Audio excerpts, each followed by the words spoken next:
eletrosfera.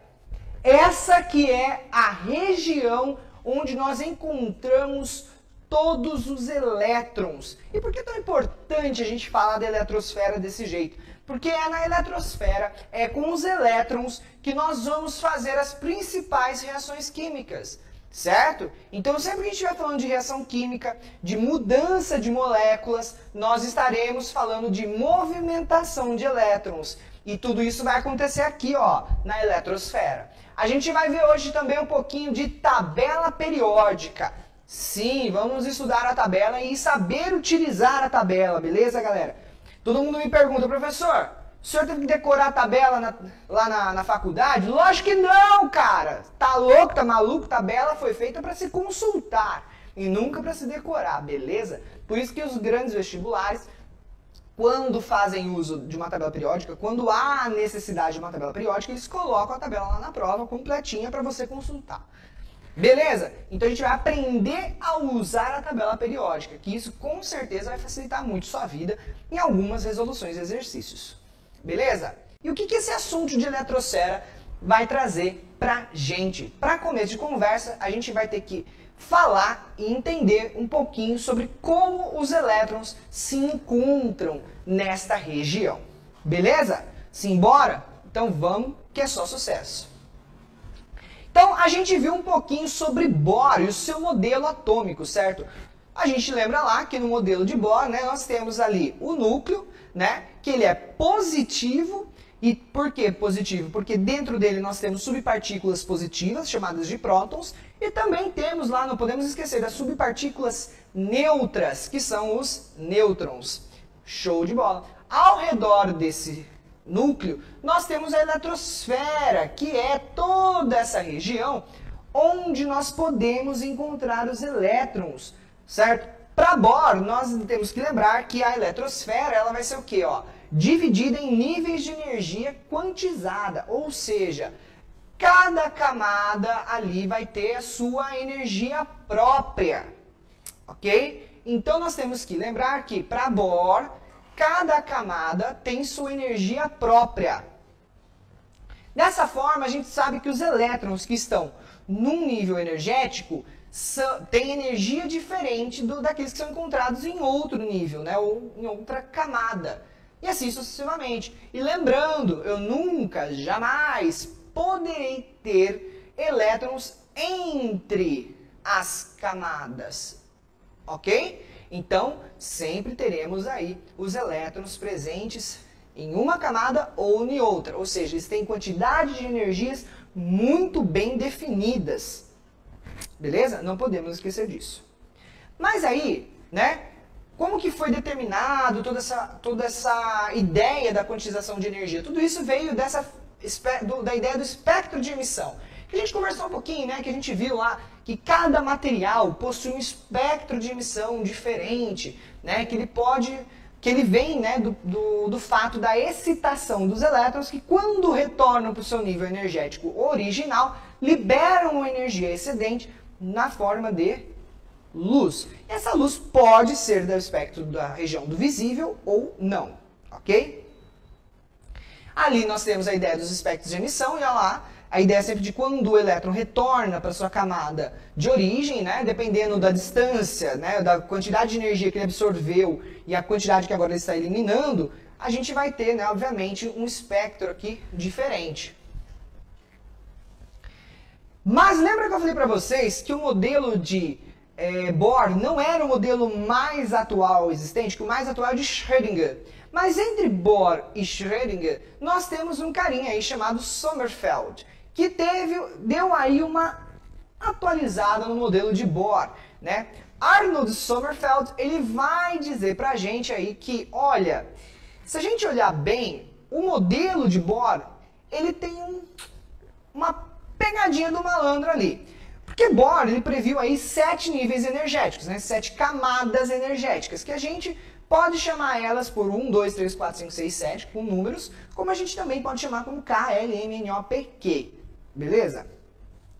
Mas o que Sommerfeld percebeu foi o seguinte, né? Aqui, né, deixa eu só voltar um pouquinho, esse seria o modelo de Sommerfeld. Mas por que ele é assim, um pouco diferente? Por que essas órbitas, tá vendo? Elas são diferentes das órbitas previstas por Bohr. Porque, na verdade, para Sommerfeld, existiam mais do que apenas 7 camadas. Existiam pequenos níveis energéticos menores, que a gente vamos chamar, né, nós vamos chamar aí de subníveis, e esses subníveis estariam contidos dentro dessas camadas. Vamos dar uma olhada como que ele pensou nisso? Olha lá. Aqui a gente vai ver um pouquinho do espectro de emissão. Deixa eu vir para cá para ficar mais fácil para vocês. Então, beleza, né? Temos aí o espectro de emissão, né? Olha lá, os elétrons voltando para os seus níveis energéticos, e dependendo de qual camada ele estava e para onde ele vai liberar uma quantidade de energia diferente, e essa energia vai ser no espectro, né, de luz, visível ou não. Mas o que Sommerfeld percebeu é que se você desse zoom, né, se você olhasse bem, né, bem próximo desses espectros, você ia ver que dentro dele haviam níveis energéticos menores ainda. Então, se você olhasse o espectro de luz vermelha, por exemplo, você ia ver que ele não era uma faixa contínua de energia, ou seja, ela era dividida em subníveis menores. O que nos faz perceber que, na verdade, ó, vamos voltar. Opa, quero voltar, na verdade. Vamos voltar aqui e pensar o seguinte, esse cara que saiu aqui, ó, desse último nível energético aqui, né? E voltou para a camada aqui, ó, voltou para essa camada, certo? Voltou para essa camada, ele liberou energia suficiente para cair no espectro do vermelho. Mas quando a gente para e vê que, na verdade, esse espectro vermelho, se a gente der um zoom nele, ele tem níveis energéticos diferentes, ele não é uma faixa contínua, então quer dizer que dentro daquela região de onde ele saiu, daquele nível, na verdade, existiam subníveis menores, onde ele poderia se encontrar. Então, daí Sommerfeld percebeu que, na realidade, os orbitais, né, a eletrosfera, ela não era formada apenas de 7 camadas. Ele percebeu que dentro dessas camadas deveriam haver subníveis energéticos. Subníveis esses que a gente vai chamar de S, P, D e F. Beleza? Tranquilos? Então vamos seguindo. Então a eletrosfera vai ser constituída por 7 níveis de energia, né? Que a gente pode chamar de camadas ou órbitas, numerados de 1 a 7. Essa é a forma de a gente chamar, né, pela IUPAC. A IUPAC, galera, vocês vão ver ao longo do estudo de química, esse nominho aparece de vez em quando, tá? A IUPAC nada mais é do que um órgão internacional que determina, né, digamos assim, o que seria a nomeação, como que você dá nome correto para as coisas na química, que seria um nome, digamos assim, mais universal, beleza? Então, para a IUPAC, a gente nomeia essas camadas energéticas iguais às que Bohr já tinha previsto, de 1 a 7. 1, 2, 3, 4, 5, 6, 7. Porém, também é possível a gente acabar encontrando elas sendo chamadas, né, de KLMNOPIQ. Beleza? Cada nível aí energético, ele permite, então, um máximo de elétrons. Então, vou sair aqui um pouquinho para o canto, para vocês verem. Então, se eu tenho nível 1, o nível 1 tem um máximo de elétrons, né? E aí, existe uma equação chamada equação de Rydberg, que é 2n elevado a 2. Então, n sendo o nível energético. Então, 2 vezes 1 elevado a 2 vai dar 2, né? Porque 1 elevado a 2 é 1 vezes 2 dá 2, e assim sucessivamente. Então, essa equação ela vai te dando aí o máximo de elétrons que cabem em cada camada, mas cuidado, porque você vai ver que ela vai dar errado de um ponto em diante. Olha lá. Na terceira camada tá tudo ok, 18 elétrons. Na quarta camada cabe 32, né? Na quinta camada já está errado, ele preveria 50, mas na verdade é 32. Tá? Então, na verdade, essa equação de Rydberg é uma equação que ela tem uma previsão aí teórica do que seria, né? A gente vê que a sexta e a sétima também vai dar errado, né? Porque olha só, a previsão era que fosse 50, 72 e 98 elétrons, mas a gente percebe que, na verdade, da quinta camada para frente, a gente vai diminuindo a quantidade de elétrons, né? Ela mantém 32 na quinta, cai para 18 e 8. Então, os valores pela equação de Rydberg, eles são meramente teóricos, tá? Então, cuidado. Dica do professor Renan, o que eu faço? Decora. Não tem muito o que fazer, tá, galera? Pensar na equação de Rydberg vai dar BO para você lá na frente, certo? Então, decora esses numerinhos. 2, 8, 18, 32, 32, 18, 8. Certo? Não é tão difícil. Mas vocês vão ver que, na verdade, isso aqui não é o mais importante. Quando a gente falar em distribuição por subníveis, aí aquilo vai ser mais importante pra gente. Beleza? Ok? Então, a gente sabe que, olha só, para cada camada energética, nós temos um máximo de elétrons que são possíveis de serem encontrados lá. Então, por exemplo, a primeira camada cabe um total máximo de 2 elétrons. A segunda, um total máximo de 8. A terceira, 18. A quarta, 32, 32, 18 e 8. Certo? Então, essas são as quantidades máximas de elétron que eu posso encontrar dentro de determinada camada. Beleza? Vamos continuar. Os níveis, então, né, os níveis energéticos, as camadas, as órbitas, elas são divididas em até 4 subníveis. Então, o que eu quero dizer com isso? Que cada nível energético, ele pode ter de 1 a 4 subníveis dentro dele, beleza? E quais são os subníveis? Os subníveis aí serão esses, ó. O S, o P, o D e o F. E cada subnível, obviamente, suporta um máximo de elétrons, tá? Então, assim como cada camada tem um máximo de elétrons lá dentro, cada subnível também vai ter. Por quê? Porque as camadas são, na verdade, formadas de subníveis. Beleza? E vamos ver quais são esses subníveis? Quais são os máximos desses subníveis? Vamos sair aqui um pouquinho para o canto aí, então. Então, vamos lá. O subnível, né, S, P, D e F. O máximo de elétrons vai ser 2, 6, 10 e 14. Isso aqui é legal vocês guardarem. Essas quantidades. 2, 6, 10. Professor, como que chamam mesmo os subníveis? É São Paulo, Distrito Federal, beleza? SPDF. Esses são os subníveis. 2, 4, 10, 14. 2, 6, 10, 14. Falei 4, estava pensando em outra coisa. 2, 6, 10, 14. Beleza? Guardem esses números. E agora a gente vai para um assunto que ele é muito relevante. Distribuição eletrônica. O que é isso? Na verdade, distribuição eletrônica, ele nada mais é do que como eu vou distribuir os elétrons nas camadas, ou seja, nos subníveis. Nós vamos ver distribuição eletrônica por subníveis, não por camadas, beleza? Porque por camadas vocês vão ver que dá errado. Ok? Então a gente sempre vai distribuir por subníveis. Por que é importante saber dessa distribuição eletrônica? É importante porque é ela que vai nos dar muitas das características químicas e até de certa forma em alguns graus maiores, características físicas da matéria, da molécula, como a gente vai encontrar na natureza. Então todas as características físico-químicas da matéria, muitas vezes elas são relacionadas com a distribuição eletrônica. Ok? Então a gente tem que entender mais ou menos como funciona. Professor, os vestibulares vão me cobrar a distribuição eletrônica de um elemento? Eu vou ter que saber fazer distribuição eletrônica no vestibular? Meu jovem gafanhoto, provavelmente não, tá? Os vestibulares já não cobram mais tanto essa parte de distribuição eletrônica. É pouco comum você ver essa distribuição eletrônica. Assim, faça distribuição eletrônica de fulano. Não, pouco comum isso acontecer hoje em dia. Porém, saber fazer uma boa distribuição eletrônica muitas vezes se salva em alguma questão, tá bom? Às vezes a distribuição eletrônica, ela não é o resultado final do seu exercício. Porém, ela pode te ajudar na resolução. Então, é importante você saber, pelo menos, ter ideia de como funciona a distribuição eletrônica. A distribuição eletrônica, o que ela é, então?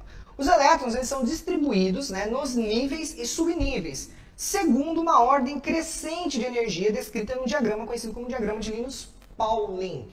Então, a ordem conforme eu vou distribuir esses elétrons, aonde eu vou colocar eles primeiro e depois, são definidos por questões energéticas. Lembra que eu falei pra vocês? A natureza é preguiçosa, cara. Então, se ela puder ir primeiro num subnível que é menos energético, vai, né? Então, os elétrons vão preferir serem colocados primeiro em subníveis menos energéticos, né? Subníveis de menor energia, para depois irem preenchendo aqueles de maior energia. Ok? Tranquilo? Então vocês precisam saber que o diagrama de Linus-Pauling, esse cara aqui que ele aparece várias vezes na química, tá? Linus-Pauling apareceu várias vezes na química. O diagrama dele segue uma ordem energética. Por isso que vocês vão ver que não é uma distribuição bonitinha, assim, seguindo uma ordem aí linear das coisas como a gente esperaria. Vocês vão ver que é um pouco diferente. Mas é porque a distribuição está seguindo uma ordem energética. Então, os subníveis mais energéticos serão preenchidos depois. Beleza? Por isso que é essa ordem que é colocada pelo diagrama de Linus-Pauling.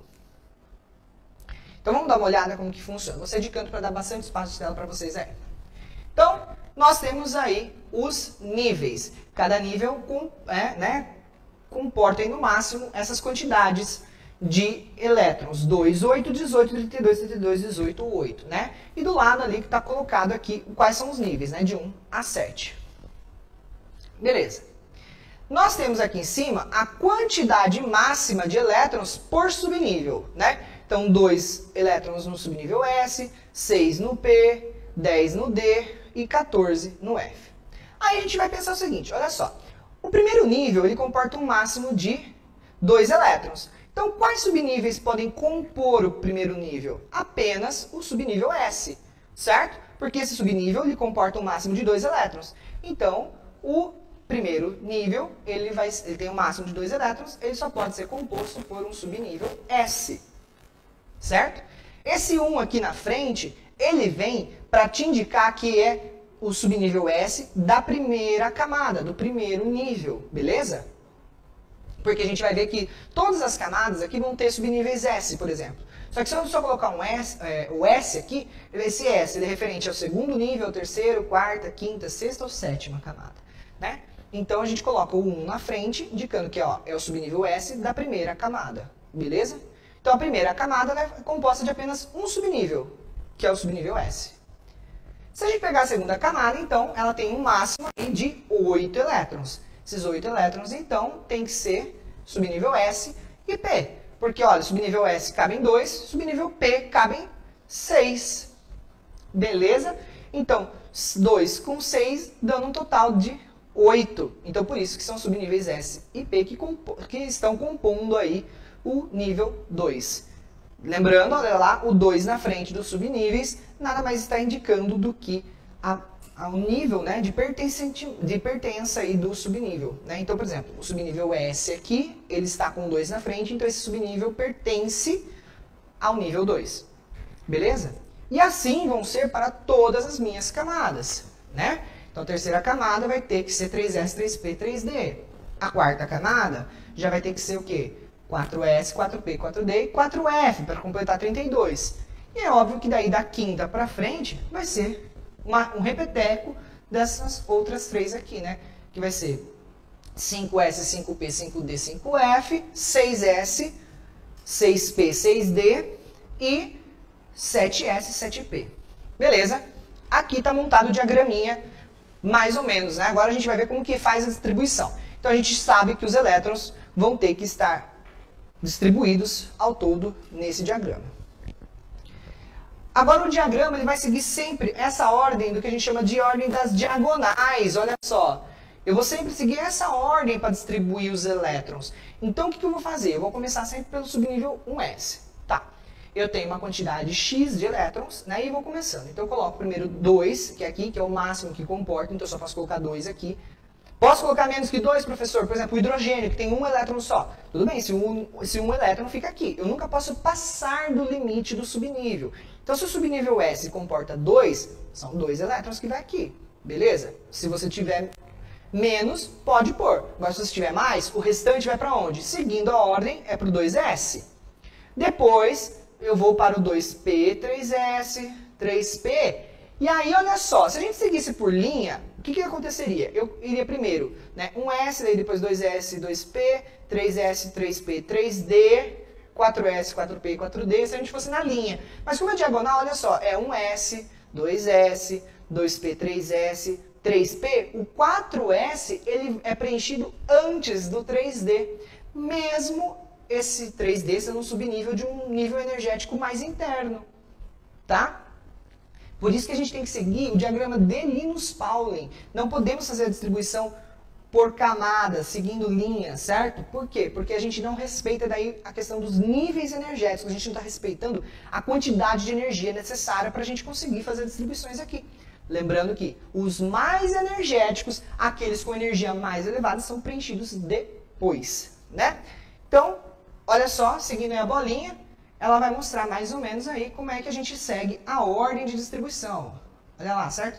Aí vem 2P, 3S, 3P, 4s, 3d, 4p, 5s, 4d, 5p, 6s, 4f, 5d, 6p, 7s, 5f, 6d e 7p. Beleza? Então, essa é a ordem de distribuição. Então, demonstra, né, a distribuição eletrônica, o que é? Demonstra como os elétrons estão inseridos, os níveis e subníveis do átomo, né? Para átomos neutros. Então, vamos fazer a distribuição eletrônica para átomos neutros, que são os átomos que estão lá na tabela periódica do jeito que a gente vê, beleza? Vamos começar com o ferro, que é 26 o número atômico do ferro. Veja, se o ferro tem número atômico 26, então quer dizer que ele tem que ter 26 elétrons.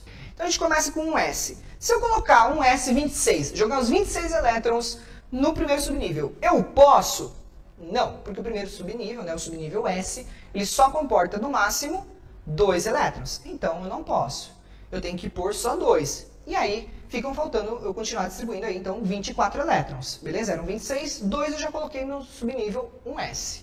Qual que é o próximo subnível se a gente seguir aqui? Ó? O próximo subnível agora, seguindo o diagrama, é o subnível 2S. Eu posso jogar, então, 24 elétrons no subnível 2S? Não, não posso, porque, como eu falei, o S comporta no máximo 2. Então, eu colocaria 2 e ficariam faltando 22 elétrons. Beleza? O próximo subnível que eu vou distribuir agora, depois do 2S, seguindo a ordem de Linus Pauling, é o 2P. Posso colocar os 22 elétrons no 2P? Não posso. O P comporta no máximo 6 elétrons. Então, eu vou colocar 6 e vão sobrar 16, certo? Vão ficar faltando 16 elétrons para eu distribuir. Sigo a ordem aí. Depois do 2P, eu venho para o 3S, beleza? Então, vamos lá. Posso 16 no 3S? Não, subnível S, só 2 elétrons, marmelada. Pô, então vamos lá. Então, 2 elétrons vai ficar com 14 elétrons, certo? Dou continuidade. 3P é o próximo subnível. 3P vão 6 elétrons, né? Nível a quantidade máxima, ficou faltando 8. Próximo subnível é o 4S. Então, 4S cabe 2. Coloco 2 ali, vão ficar faltando 6 elétrons. Depois do 4S, se a gente vir aqui para o diagrama, depois do 4S, a gente vai para o 3D. O D comportaria no máximo 10. Como eu tenho 6 elétrons, eu posso colocar esses 6, todos esses faltantes, no D. Porque, veja, o máximo dele é 10. Então, menos do que isso eu posso colocar. Então, eu terminaria com D6. Essa é toda a minha distribuição eletrônica, escrita de forma linear, tá bom? Você pode montar o diagrama desse jeito e ir colocando um S2, 2S2, 2P6, 3S2, 3P6, 4S2, 3D6. Sem problema nenhum, beleza? Essa é só um escrito linear. Aí, galera, o que é importante a gente ver, né? Existem alguns detalhes, algumas coisas que é importante a gente observar na distribuição eletrônica. Primeira coisa mais importante, tá vendo esse cara aqui? Tá vendo que ele é o que tem um número maior na frente? 4, certo? Então quer dizer que ele faz parte da quarta camada, do quarto nível energético. Então quer dizer que o quarto nível energético, a quarta camada, é a camada mais externa, certo? Porque nós temos a camada 1, 2, 3, né? E a quarta camada. Se a gente olhar para essa distribuição, fica mais fácil, ó, 1S, né? Camada 1, camada 2, camada 3 e camada 4. Beleza? Essa, por ser a camada mais externa, é a camada que nós vamos chamar de camada de valência. Beleza? É sempre a camada mais externa da distribuição eletrônica. Ela vai ser a camada de valência. Por que ela é importante, galera? Vocês vão ver lá na frente, quando a gente for falar das teorias de ligação química. Tá? Nessa parte de teoria de ligação química, saber qual é a camada de valência é muito importante. Beleza? O 3D6, ele é o subnível mais energético. Não confundam camada de valência com subnível mais energético. Beleza? Ele foi o último a ser preenchido. Quer dizer que ele é o que tem a maior energia possível, né? Foi o último carinha a ser escolhido no baile, porque ele era o mais feio. Mentira, porque ele era o mais energético, tá bom? Eu, por exemplo, era o primeiro a ser escolhido no baile, porque eu sou gatíssimo, certo? Não, antes eu tinha cabelo. Eu tinha cabelo na época, tá? Quando eu tinha... Até os meus 18 anos eu tive cabelo. Eu perdi cabelo cedo. E pra ajudar, agora eu tô ficando com a barba branca cedo também. Maravilha, né? Careca, grisalho, de barba, né? Eu falei assim... Porque eu pensava assim, olha que beleza, né? Eu não tenho cabelo, nunca vou ficar grisalho, vou ficar com o cabelo branco, né? Mas agora a barba vai ficar branca. Maravilha, né? Mas a gente pinta, né? E se alguém fala assim, mas é preto assim... Ó, pintei, paguei, é meu, acabou, né? Assim funciona. Então não confundam, galera, subnível mais energético com camada de valência. Subnível mais energético significa que aquele subnível que foi o último a ser escolhido porque era muito mais energético. Então os elétrons preferiram ir para todos esses subníveis para depois ir nesse cara. Tá? É o que restou, então vamos com ele, né? Agora a camada de valência é a camada mais externa, né? E ela comporta todos os subníveis que tiver ali dentro dela, beleza? Show de bola? Ok? Tranquilo?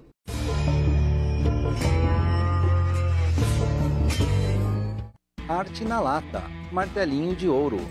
Somos uma oficina especializada em reparação automotiva, completa para te atender. Contamos com o serviço de martelinho de ouro e estética automotiva, restauração de rodas, mecânica completa, culinaria e pintura. Estamos na rua Carlos Gomes, 420, Vila Vitória 2, bem atrás do estádio do Primavera. Arte na Lata, a oficina que seu carro merece. Açaí Container, o melhor açaí de Indaiatuba. Venha provar açaí 100% natural. Cremes sem gordura, mais saudável, mais leve e mais gostoso. Estamos localizados na Avenida Engenheiro Fábio Roberto Barnabé, no número 3944. Telefone e WhatsApp 19 3312 2746. Faça o seu pedido para o delivery. Açaí Container, o melhor açaí de Indaiatuba. Mercado baratíssimo, sua economia começa aqui. Produtos com até 50% de desconto. Venha aproveitar os preços baixos diariamente em nossa loja. Aceitamos os cartões de débito, crédito, Pix e dinheiro. Estamos localizados na Avenida Ário Barnabé 376, no Jardim Morada do Sol, Indaiatuba. WhatsApp 19 9999 4550. Mercado baratíssimo, sua economia começa aqui. José Carlos Tonin Empreendimentos e Obras, Projetos e Construções. Fez os primeiros edifícios de Indaiatuba.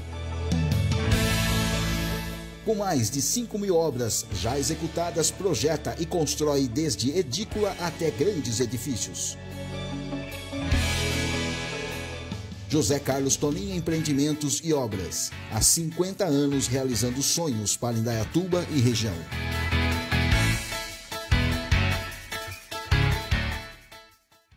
Há 25 anos, a Império trabalha para entregar valores de uma empresa com estrutura financeira sólida, capaz de cumprir com todos os seus compromissos firmados. Valores para assumir funções que às vezes vão além dos preços acordados, com muita qualidade e credibilidade em tudo que faz. Valores com a preocupação do bem-estar da sua empresa e do local onde você vive com sua família. Esta é a Império, uma empresa que acredita nos valores. Aqui na piscina.com você encontra tudo para a sua piscina. Você pode encontrar produtos químicos para tratamento, acessórios para limpeza, além de assistência técnica de equipamentos e construção de projetos para a sua piscina. Estamos localizados na Avenida Engenheiro Fábio Roberto Barnabé, número 77, Vila Nossa Senhora Aparecida. Telefone 19 99 143 5079. Pensou em piscina? Pensou piscina.com. A Navarro Soluções tem mais de 28 opções de cursos profissionalizantes e cursos em company feitos sob medida para a sua empresa. E para quem já é formado, também temos cursos para a sua extensão universitária. Funcionários públicos de Indaiatuba ainda têm descontos de 10% nos cursos.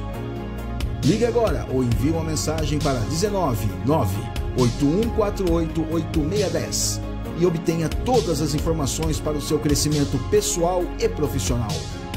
Navarro Soluções, paixão por excelência em educação e formação.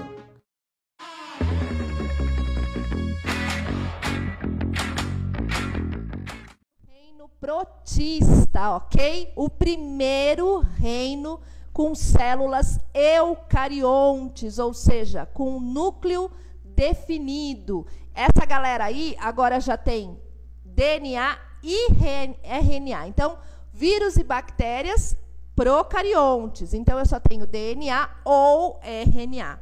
O reino protista, ele já vem sendo o primeiro reino que trata de células eucariontes, células já toda definida. O reino protista, ele tem uma coisa bem legal.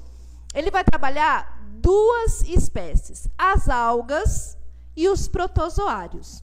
As algas, ela seria a primeira espécie do reino plantae. Mas entre as algas e as briófitas, que são os musgos, aquele que te derruba na pedra da cachoeira, existe uma longa diferença morfológica. Existe uma grande diferença de estrutura física. Quando você pega uma alga, quando você pega uma briófita, que você analisa ali no microscópio, você vê uma diferença muito grande entre uma e outra. Então, o que fizeram? Pegaram as algas e fizeram um reino para ela, reino protista.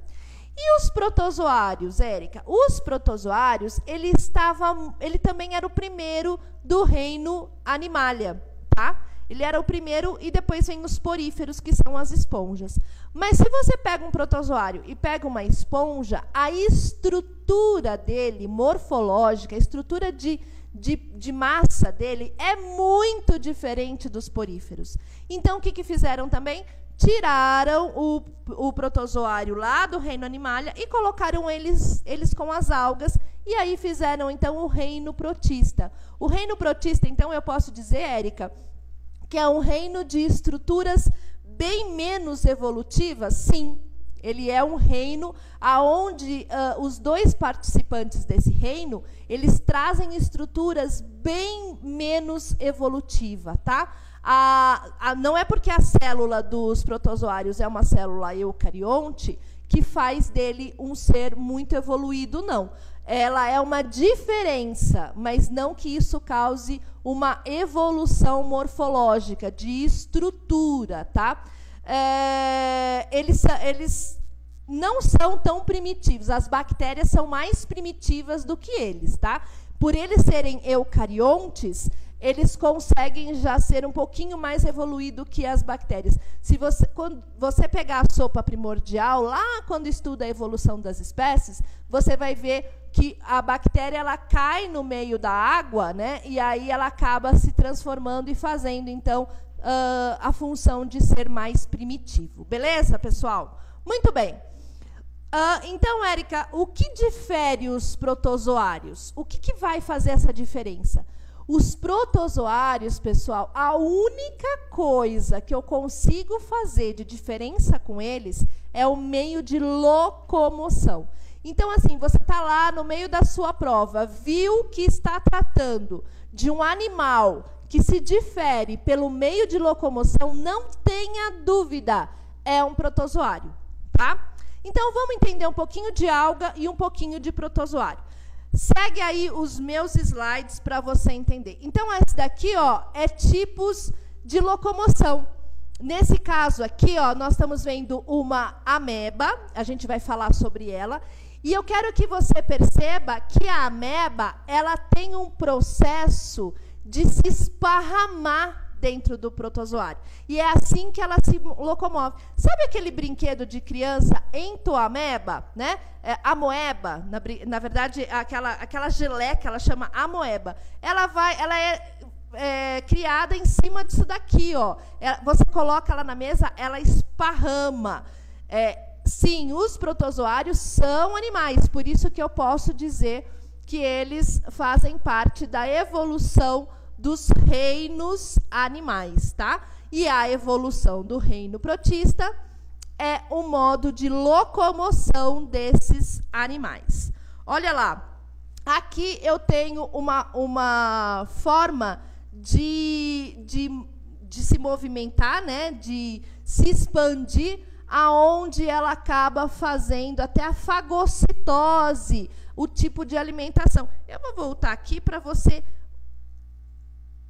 olha lá, opa, olha lá, a fagocitose, ou seja, o ato de englobar as partículas para a alimentação, é essa forma de você poder trazer para você, e aí você junta, né, esparrama o seu material e consegue englobar o que você quer fagocitar, o que você quer comer. Olha lá, que bacana esse modo de fazer fagocitose e esse modo de locomoção, tá? As bactérias também fazem esse tipo de fagocitose, tá? Ela engloba as partículas, beleza? Olha que bacana. Eu trouxe isso justamente para vocês entenderem o que é fagocitose. Isso aqui é muito importante, pessoal. Fagocitose é o ato de englobar partículas sólidas para poder fazer a alimentação do animal. Tudo bem? Muito bem, vamos lá. Outro modo de apresentação, olha, outro modo de locomoção do reino protista, tá? Aí eu estou falando de um esporozoário. Esse tipo de reprodução aí, desculpa, esse tipo de locomoção aqui é da malária, da doença malária, tá? Ele é como se fosse ventosas e eles vão fazendo exatamente esse movimento para se locomover. Tudo bem? Essas doenças nós vamos falar todas, eu vou voltar tudo isso. Eu só quero que vocês entendam a animação para vocês, quando eu falar do meio de locomoção, você falar, ah, eu já vi isso, a Érica já mostrou isso daí no slide e fica mais ilustrativo para que você consiga entender. E temos também as algas, tá? Olha que bacana. Alga é aquilo que você está lá no mar, de repente você sente enroscando no seu pé, você dá grito achando que é o tubarão. Não é, são algas, tá? Que ficam lá soltas, porque eles fazem parte de fitoplâncton, né? Então fica solta lá e você enrosca o pé e grita achando que é um tubarão, sendo que a água está no seu tornozelo. Mas não, são algas, ok? Ela é aquela que também está em volta do sushi que você come aí da comida japonesa. E aí a gente vai entender um pouquinho sobre isso. Beleza? Olha, eu trouxe outra alga, uma alga marrom, tá? Para vocês verem a diferença. Um paramécio também é um protozoário, e eu quero que você perceba que ele é cheio de cílios, que é o modo de locomoção dele, é os cílios. Então, logicamente, né, pessoal, ele está ampliado, esse paramécio, esse protozoário. Ele dá muito em água de riacho, tá? Esses cílios é o que faz a parte de locomoção. Então, vamos lá. O que nós vamos ver nessa aula? Nós vamos saber os tipos de características dos protozoários, as algas, as classificações das algas, os protozoários em si. E aí eu trouxe um videozinho e classificar esses protozoários para que você mande mega bem no seu vestibular. Bom, o reino protista, ele vai englobar um grupo muito grande, tá? 40 mil espécies aí eu tenho. Então, quando tirou ele lá do reino Plantae e do reino Animalia, sabiam que ele era extremamente importante, já que ele tem 40 mil espécies. Bom, quem que está nesse reino, já falei para vocês, vou repetir. As algas, tá? E os protozoários. Então, dá uma olhadinha aí, tipos de protozoários e tipos de algas. Se você estiver olhando e achando que aquilo é um olho, não se engane, não é um olho, tá? É o tipo de vacúolo que ele vai ter aí, um vacúolo contrátil. Então, eu tenho flagelado, eu tenho um paramécio ciliado, eu tenho uma euglena, eu tenho algumas algas aí. Trouxe para vocês entenderem, porque como ele é muito microscópico, a gente ouve falar de protozoário, doenças de protozoário, mas a gente nunca consegue imaginar. Porque o vírus e a bactéria, a gente tem uma noção, mas os protozoários, ele não é muito difundido a morfologia dele. Então, eu trouxe essas imagens para que vocês consigam diferenciar, de repente, na hora aí de uma questão, onde você encontre essa imagem, você fala, opa, eu vi isso lá na aula da Érica, e eu sei que isso daqui é um protozoário, isso é um protozoário, isso é um protozoário, um protozoário, um protozoário, o resto é algas. Vamos lá. Todos eles são eucariontes. Eu vou sair aqui de ladinho para você ficar mais por dentro do slide. Todos eles são eucariontes, seja as algas, seja os protozoários, tá? Núcleo com membrana, carioteca, por ser eucarionte, é tudo definidinho. Já tem todas as organelas presentes. Eles podem ser uni- ou pluricelulares, ou seja, uma célula ou várias células. Parede celular pode ser de pectina, sílica ou celulose, ou seja, cada um deles tem uma estrutura de parede celular, a parede de fora diferente. Pectina, sílica ou celulose, beleza? Os protozoários pluricelulares não formam tecidos verdadeiros, ou seja, ele não tem um tecido próprio, ok? Ele tem uma camada que reconstitui ele, mas não é um tecido verdadeiro, não é um tecido que a gente pode falar que é de uma estrutura verdadeira. Eles podem ser marinhos ou duscículos. Marca aí do lado, aí na sua apostila, que toda vez que você vê a palavra duscícula, você está falando sobre água doce, tá? Água marinha, né? Todo mundo sabe que é água salgada. Água duscícula é água doce, tá? Para que você entenda os termos da biologia. Gente, esses termos da biologia são muito importantes porque algumas universidades eles não trazem essas traduções. Então, você está lá numa questão super empolgado, lendo a questão, de repente aparece água duscícula. E você fala, eita, e agora? O que é água duscícula? Você vai lembrar que na aula da tia Érica, ela explicou que a água duscícula é água doce. Tá? A nutrição, eles são heterótrofos, né, ou heterotróficos, autótrofos, que é no caso das algas, porque as algas foi tirada do reino plantae, nunca se esqueça disso. Um ser autótrofo, ele é eucarionte. Cuidado, vocês fazem muita confusão. Seres autótrofos e seres heterótrofos ou heterotróficos, tanto faz autotróficos ou autótrofos, heterótrofos ou heterotróficos, eles são seres eucariontes. Érica, eu não sei o que é autótrofo e heterótrofo. Calma que eu te explico. Autótrofo é aquele que faz o seu próprio alimento. Pega a luz solar, tá? E transforma a glicose no alimento dele mesmo. Ele não precisa de outro meio para se alimentar. Agora, nós, os protozoários, que são nós, os protozoários, os fungos, que somos seres heterótrofos, nós precisamos de outro meio de alimentação. Então, nós precisamos de planta, nós precisamos de vegetais, nós precisamos de carne, nós precisamos... Se você parar para olhar a sua alimentação, tudo o que você come, tudo é derivado de alguma coisa. Ai, Érica, mas eu bebo só água. Não, ninguém vive só de água, tá? Ai, Érica, mas eu só como Big Mac. Então, vamos lá, meu amor. O Big Mac é feito do quê? Pão. Pão é feito de trigo. Pip, acabou. A carne é feita de boi, de frango. O boi e o frango se alimenta do quê? De luz? Não, ele come capim, ele vai comer milho. Então, ele também se alimenta de uma outra fonte. Então, todo mundo que precisa de uma outra fonte de alimentação, heterotrófico. Quem não precisa, só depende da luz solar e fabrica dentro dele mesmo o alimento, que são as plantas, né? As plantas são heterotróficos. Se a alga veio do reino plantae, então as algas elas são heterotróficas e os protozoários, as algas são autótrofas e os protozoários são heterotróficos. Alguns são misotróficos, que são as euglênias, que elas acabam fazendo heterofágicos e autofágicos, tá? Ela acaba se mudando aí. Bom, você vai me perguntar, Érica, alguns são parasitas? Sim, alguns são parasitas, tá? São predadores, Érica?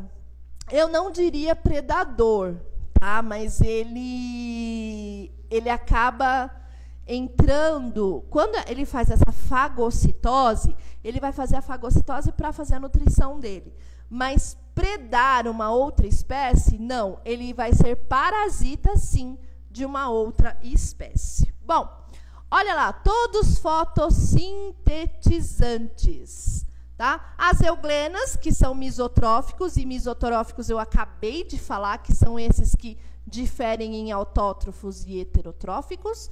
E o resto aqui, se é fotossintetizantes, todo mundo são autótrofos. Dinoflagenados, diatomáceas, algas douradas, algas verdes, pardas ou marrons ou vermelhas. Ok? Então, todos eles são fotossintetizantes, todos eles são autótrofos. A euglênia, que é mesotrófico, porque ela faz os dois tipos. Ela tem a função de ser autótrofo e tem a função de ser heterotrófico. Beleza? Vamos lá, pessoal. Olha que bonitinha. Olha que bonitinha. Eu estou falando de uma euglênia. Ela tem um flagelo, tá? Olha lá. Ela tem o flagelo, que é um meio de locomoção dela. Tá? Isso aqui não é um olho, é um vacúolo contrátil. Tá? Ela faz... Eu vou explicar para vocês melhor. Vamos lá. Vive em águas doces. Olha do ciclo aí, ó, que eu falei para você marcar no seu caderno, nas suas anotações, para você não se perder na hora da prova. São flageladas, que tem esse flagelo aqui para se locomover. E ela tem os vacúolos contráteis. Pessoal, o vacúolo contrátil é o seguinte... Quando ela começa a ficar muito cheia de água, ela consegue contrair e fazer a expulsão dessa água. Então, ela tem um controle osmótico dentro dela, porque senão ela fica muito túrgida, muito dura, muito concentrada. Então, ela contrai, expele um pouco de água e ela vai fazer esse controle osmótico. Você vai ver muito vacúolo contrátil aí quando você estiver estudando biologia. Então, já marca nas suas anotações que o vacúolo contrátil faz o controle, o equilíbrio osmótico nas euglênias, e você vai ver em outras espécies que você vai encontrar vacúolo contrátil.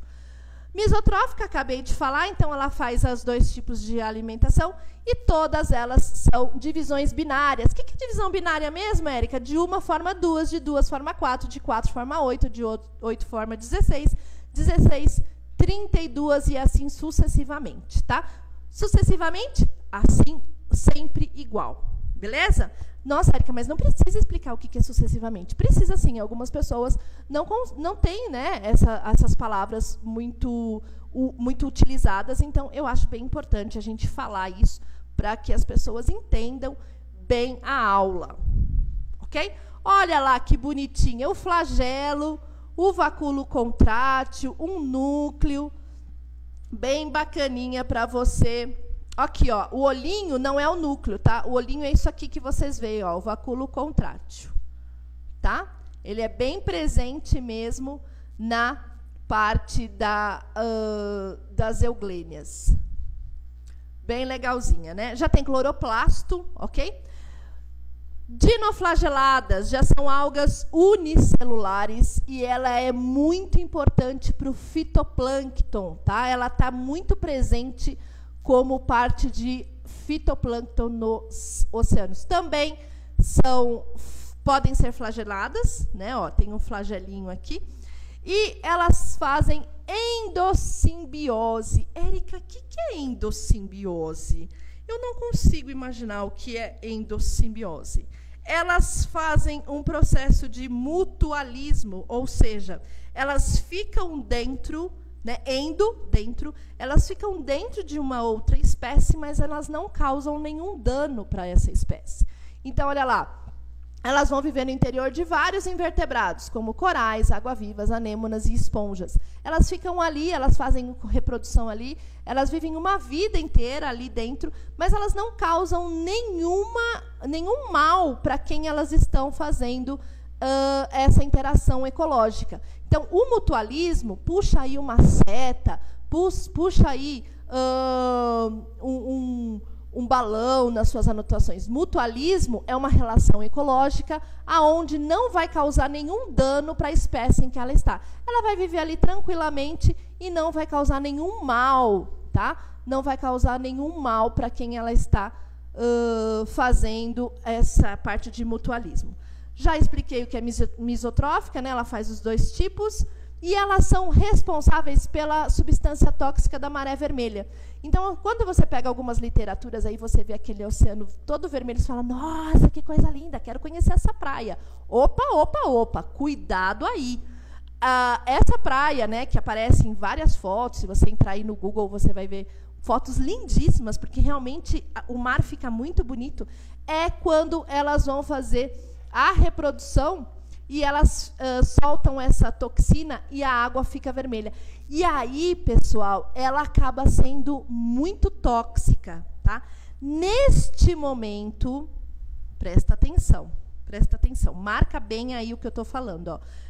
Quando você vê uma maré vermelha, é um sinal que ela está solta no mar, e neste momento, aonde ela está causando a maré vermelha, ela está fazendo um tipo de relação ecológica, ou seja, aqui ela não fez o mutualismo, né? Aqui ela fez o mutualismo, que eu marquei aqui, ó, que não causa mal nenhum, fica super bem. Mas quando ela está solta, fazendo a sua reprodução no mar, livre natante, que a gente chama, livre, solta pela água, e ela solta essa toxicidade, ela vai causar uma relação ecológica chamada amensalismo. Amensalismo é um tipo de relação ecológica aonde este ser causa alguma coisa que mata as outras espécies. Quer ver um outro tipo de amensalismo? Os antibióticos, não todos, mas alguns antibióticos, eles são feitos de fungos. E os fungos, né, no caso, presentes nesse antibiótico, mata o quê? Mata bactérias. Então, neste caso, aonde o fungo está sendo utilizado dentro do antibiótico para matar a bactéria, ele está causando uma relação ecológica de amensalismo. Tudo bem, pessoal? Então, se ela está tranquila, vivendo tranquilamente dentro do interior de uma espécie, mutualismo, não está causando dano a ninguém. Quando ela está livre e liberando essa toxina no oceano, que ela causa a maré vermelha, ela é uma relação ecológica de amensalismo, tá? O amensalismo, ele vai sempre ser o controle sobre outra espécie.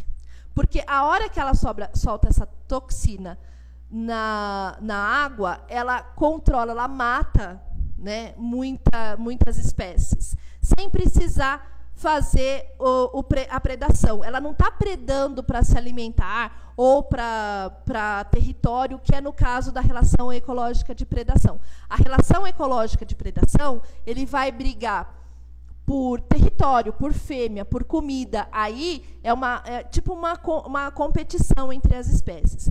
No caso do amensalismo, ele controla e mata sem precisar utilizar o que ele está matando. Ele mata por uma reação dele mesmo, sem precisar fazer o uso do que ele está matando. Ok?